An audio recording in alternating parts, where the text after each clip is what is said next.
had me wanting to Kool-Aid Man through my front door. Like, hello my loves, welcome back or welcome to my channel. Welcome to 2023 as well. Today, disclaimer, I'm staring at myself because I'm filming on my phone. I'm trying to make sure I don't look like a Neanderthal. And so if I'm looking at myself instead of the camera, just mind your business. I'm gonna go through my top 22 reads of 2022.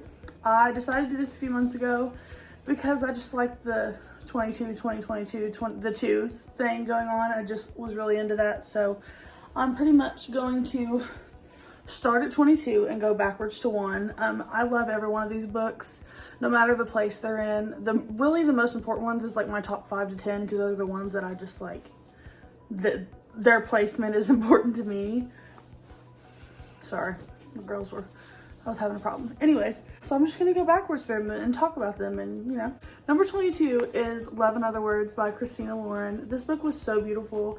It is like a childhood best friends to lovers to not talking for like 12 years because a traumatic thing happened and they end up coming back together later on an accident. Some happenstance happens and he doesn't know why she just disappeared pretty much, and they learn about the traumas in the past and work through it and learn to re-love each other now in their time period, in their time later. And it's just beautiful. I absolutely love this book. I'm probably gonna reread every single one of these books this year, but this is a definite. 21 is Part of Your World by Abby. I don't want to say it wrong. I'm so sorry. I read this book recently. I absolutely loved it. I'm gonna say that for all these books. It's a small town and like big city girl type deal. She ends up having like a one night stand type with him, and then they make it an every weekend thing, and they just fall in love. And he's like head over heels for this girl, but she is scared and is having some problems with committing and just dealing with her life and not really wanting a boyfriend and dealing with the fact that she does love him. And it's just beautiful and spicy and fun and cute, and I absolutely loved it. 21 is Romancing Mr. Bridgerton. I love Bridgerton. Very big fan of the show, big fan of the books. Colin and Penn are my favorite couple. I love the plus size representation, and Colin, I mean, it's a little spicier than y'all think. If you haven't read the books, at least read this one, because just because it's a period drama, it just does not mean that there's no drama and spice. Because let me tell you, this bad boy had me, like, I tabbed it. This bad boy had me kicking, screaming, squealing, all the things, sweating. Literally freaking perfect. The next book I feel like a lot of people read this year, and it is Every Summer After by Carly Fortune. It's the same kind of concept as Love in Other Words. They were childhood strangers to best friends to lovers to something happens and they don't see each other for years.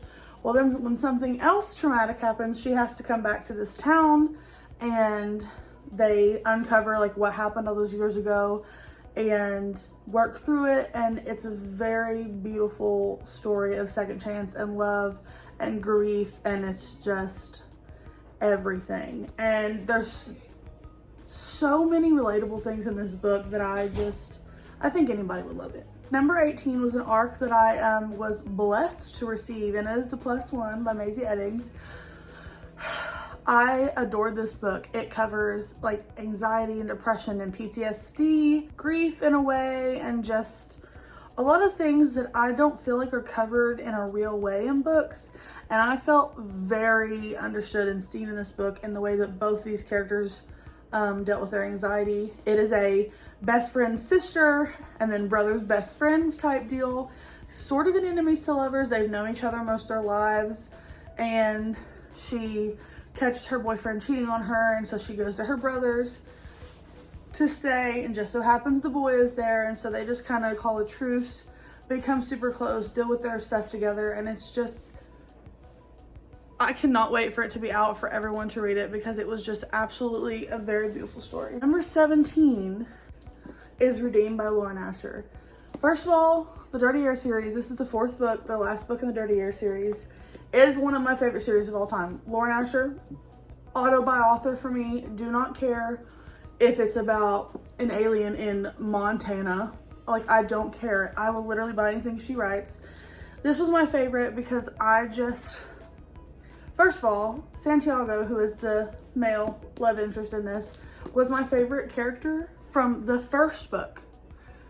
And he just stayed throughout the whole thing, and I loved him. And he goes through something traumatic, and he's dealing with some stuff, and this girl, Chloe, just like breaks into his property on accident, not on accident type thing, and they fall into a situation where his family's worried about him, so he pretty much gets her to be his fake girlfriend. And you know, how that happens, they fall in love, and she helps him through his grief, and he helps her through her stuff, and it's just literally true love. Like, this is love, like this. And then the epilogue with all 4 couples. Y'all. Number 16 is Her Shadows His Secrets by Cecil Monroe. This is a very spicy book. Just a forewarning. All my books have spice, but this is possibly the spiciest one in here. It is a plus size representation romance as well. He is a very possessive and obsessed man with this girl named Hannah, Theo and Hannah, and she ends up moving into this town because, got a call right in the middle of that, because my dentist office flooded and I have a cavity and I'm supposed to go tomorrow, so that's fun and fresh. Anyways, Theo and Hannah. I was blessed to find Cece on TikTok this year, last year now, 2022. And she was posting about this book before it came out. And so she sent me an ARC and I just fell in love with it. It's very spicy. It's probably one of the spicier books I've read, but just the plus size representation is so good. And the way Hannah's like thoughts about her body and stuff are, I just related to so much as a plus size girl, and getting the representation of a very hot, like good looking man wanting this plus size girl regardless of the fact that she's plus size was just everything. I've read this book like 8 times this year because it was just good. Like, I just really enjoyed it, and like the drama in it had my belly hurting, and it was just beautiful. Number 15 is The Co-op by my girl Tara DeWitt. I love Tara so much. We connected on Instagram this year, and she sent me her first book and a little tote bag, which I love so much. And she's so sweet, and she's just such a good writer. This is her 3rd book. It was released recently. It is about Loryn and Deacon. I think it's Loryn. It's spelled L-A-R-Y-N-N, right? Yeah, and Deacon, who had a fling when they were teens. Dang, I really am liking this second chance romance here. There's a theme. Anyways, look at the cover, first of all. They come back together because something traumatic happens. I love me some trauma in books. That probably says a lot about me, but you know, whatever. Probably because I can relate to it. Anyways, they come back together and have to be in a fake marriage and fix up this house that these people they're involved with left them, and they just fall in love, and it's just beautiful. And I love it. And they deal with their freaking past trauma, and perk. Number 14. I love this book. Is this uneven? I think it is. If this is lopsided, I'm gonna need you to mind your business and pretend it's not, because I can't really tell.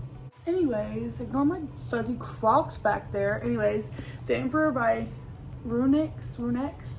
I don't know how to say it, but love.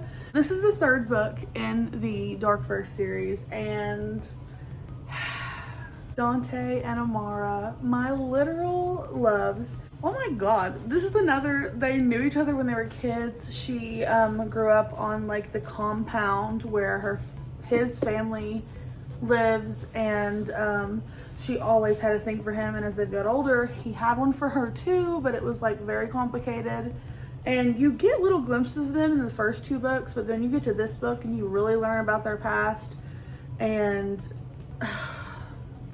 she just goes from wanting to be on her own to realizing she loves Dante and he does the same thing, and they just come together and apart, and it's just so much drama, so much love, so much spice. This book was beautiful. I just love this book. I'm really not giving great descriptions of this book, but it's like mafia romance. You got to read the other books. Very dark. Look up trigger warnings. But this book is so freaking good. Number 13, also Sky and Breath of Sarah J. Maas. It's the second book in the Crescent City series. This is one of my most anticipated reads of this year, and boy, did it not disappoint. It's very thick. She is thick, just like we like them. I cannot explain to you the shit that this book put me through. The series with the first book as well, but the very literal last line of this book had me wanting to Kool-Aid Man through my front door, like a me-shaped hole in the door. And if you know, you know, because I'm not about to be the person to spoil it if you've not seen it, but seen it. This isn't a movie. Supposedly the third book's coming out next year. This year, technically. I'm still in 2022 right now, but you're watching this in 2023. I can't. Number 12 is a book that I just read literally like 2 days ago. It is The Blind Side. Read the whole series within just like 2 or 3 days, and this one was just so good. My friend Cash and I talked about this. She's the one who finally like tipped me over the edge to watch. What is wrong with me? I'm like all over the place. To read this series. Everybody talked about this book this year, and I'm so glad I gave in, because holy cannoli. The man in this book is so like, it's just literally so good. So there's like a fake dating type thing going on. He's trying to get somebody back, and she's trying to get somebody, and he's helping her, but of course they fake date. She's a virgin, and she like doesn't know all the stuff. She's very like innocently hot type deal, and he's a jock, and you just kind of realize like they're meant for each other because they're so in tune, and it's literally so perfect. This one had me crying during the like third act drama breakup, because I was like, I love them so much, and the author did such a good job at letting this man show his emotions. Like there's one scene where he and I were both bawling our eyes out. Like it was unreal, and I was just like, that's so refreshing to see, because yeah, I like me like a man that's like tough, strong, protective, don't touch her and I'll kill you, but like to see him love her so much that he literally breaks down crying, I was like, give me one. Amazon, give it to me. So per. Number 11 I read yesterday and it is Mile High. This book was so good. It had plus size representation, and I ate that shit up.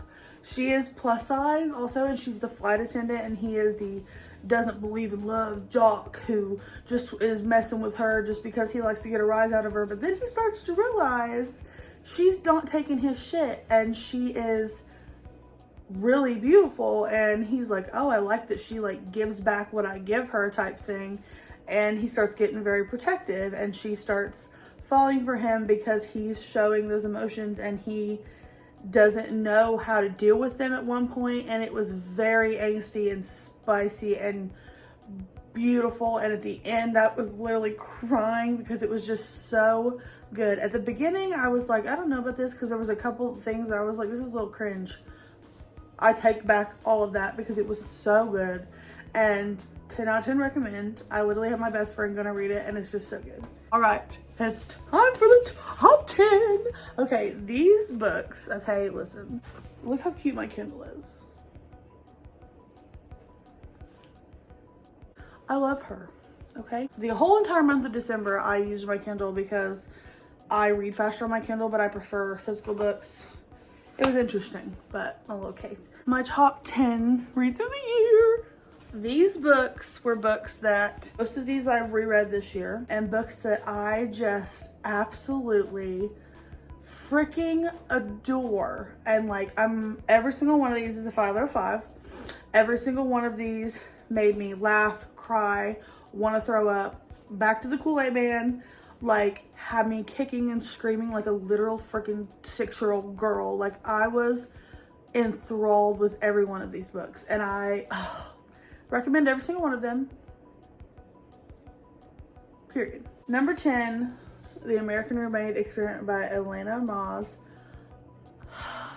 This book had me cheesing so hard. Of all the 10 books in this top 10, I literally read this in public and was like having to hide my face because I was just so like giddy and all about it. So it's best friend's cousin, but they are like forced to be, not really forced, but they're like in the same apartment having to live together, and fake dating. He's like teaching her how to date, and they just like fall in love and become best friends, and it's just so cute and then heartbreaking and then cute and beautiful. And she has like had a thing for him for a long time because her best friend, who was the girl from the Spanish Love Deception, by the way, literally so good, so freaking cute. And I tabbed the absolute ever-loving shit out of this book, but I love this book. I adore this book, and I just need you to read it so bad. Number 9 is Twisted Lies by Anna Wong. Love this. This is the final book in the Twisted series. This is Stella and Christian, billionaire and forced proximity, and there's betrayal and plot twist, and the mouth on this man. Yo, this is very spicy and just so good. He is very protective and possessive, and she's like a social media type person, and she models, and he is a billionaire who's obsessed with her, and I mean obsessed with her. And she's a stalker, so she pretty much moves in with Christian to stay safe because she lives in his building, and he's like, I'm not dealing with this. And it smells so good. Why does it smell so good? That smells so good. Anyways, the betrayal / plot twist had me hurting real good. And then just like in Redeemed, you get a epilogue that deals with all 4 couples from the series. Number 8 is I went through this year and read all of Mariana Zapata's backlist that I hadn't read yet. As we all know, Rhodes is my favorite book of all time, and this became a book 2 or 3 of hers, so of my favorite books. So wait for it, by Mariana Zapata. Small town, single mom type, grumpy neighbor. Oh my god. So Diana and Dallas. Diana inherits kind of her 2 nephews because her brother died. She becomes their mom at a very, with them being a very young age. Well, she moves to this town, and she ends up in a situation with her grumpy neighbor's brother. He just kind of is standoffish. She find out why, but then he sees that she's not, because the first meeting, he thinks she's hitting on him, and she's just like, get over yourself. And she's like, I recognize that he's hot, but he's being a dick. Lo and behold, he is the baseball coach. I think it's baseball. And one of her boys is on the team. Then he just realizes that she's doing her best, and he helps her a lot, and they become friends and close, and then obviously lovers because, whatever. But this whole town and community ends up loving her, and it's such a beautiful story. Love, second chance at life, romance, grief. It's so good. Number 7 is The Outpost by Debbie Perry. This is one of the books in the Coppersmith Farmhouse series. It follows Bo and Sabrina. Sabrina is friends with one of the other girls in the series. She comes into this town after getting nearly beaten to death, and she has to go into hiding. Hence the outpost in the middle of the freaking woods in the mountains, where Bo, who's the big burly mountain guy, who's friends with this whole community of people. I love the interconnecting stuff. Don't even get me started. He ends up taking her up there, and he's the one who takes her stuff and takes care of her and makes sure she has what she wants because no one really suspects it. It gets to where he's like, I'm so sick of this little city girl. But then he starts to realize just because she's a city girl doesn't mean like she's not a person. And they grow a friendship, and then he stays one night and she wants to leave Montana when she can, and he like, once they start to fall for each other, he's like, I've got to convince her to stay once this is over, and it's just so good. Number 6, it is The Simple Wild. It's the first book in a series. There's 3 books, but one of them's like a novella type. Another small town romance. She comes from the city to visit her dad, and she just so happens to have to be in Alaska. So she gets picked up on a little plane by Jonah, who was a dick because he is like friends and very close with her father, and she has come into town and not seen him after all these years, and it's just very like, he's so mean to her. But then there's forced proximity, and he's always there, and she's gonna be there too. It's a super beautiful, heart-wrenching but happy ending story, and it is incredible. My top five favorite books of the year. Number 5 is yet another Lauren Asher, and that is Terms and Conditions. It is the second book in the Dreamland Billionaire series. The third one's coming out soon. It follows Declan and Iris. He is a rich man, and Iris is his assistant, but he's looking for a fake wife because of the will of his grandfather. He has to have one to get his like share. Well, after he runs all these girls away, Iris pretty much offers herself, and so they go into a fake marriage, and she just tears down his walls of being so mean and rude, and because of it, he falls in love with her, she falls in love with him. Oh my gosh, I'm like dying on the inside. He says some things and does some things towards the end that will make you, actually, for like this part and this part, you hate this man because he's so mean. But you know, he gets his walls broken down, and it turns out so good. Number 4, and that is Twisted Hate by Anna Wong. I read another Anna Wong. Oh yeah, it's the 3rd book in the Twisted series, and it is enemies to lovers, best friend's brother, sister's best friend, and I mean enemies to lovers. Like, they hate each other, and they become friends with benefits. Well, really haters with benefits. There's one bed trope, forced proximity. The betrayal in this book on both sides is so rough. And Josh and Jules. Josh literally does something that's so nauseating because it's so mean that makes his groveling so worth it and so good, because I was sick. I did not read it after reading that chapter for like 2 or 3 days because I was so hurt, but it is so spicy and so good, and the love, they really end up genuinely loving each other, and it is so good. This is like a true enemies to lovers book, and it is so good. Number 3 is Juniper Hill by Daphne Perry. Obviously, as you can tell, another Daphne Perry book. She was a big author for me this year. I discovered her this year, became obsessed.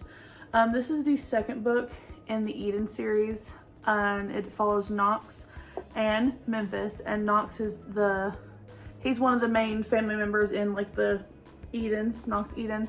Memphis comes into town with her son, and she's just trying to get away, get a job, do her thing, and she moves into his garage apartment and with her baby who does not stop screaming.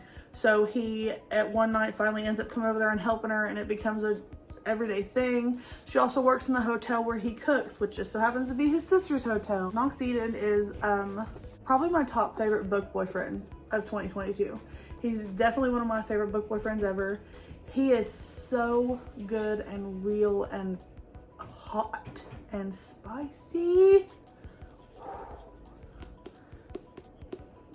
Number 2 is another Tara DeWitt, and that is Rootbound. I literally adore this book.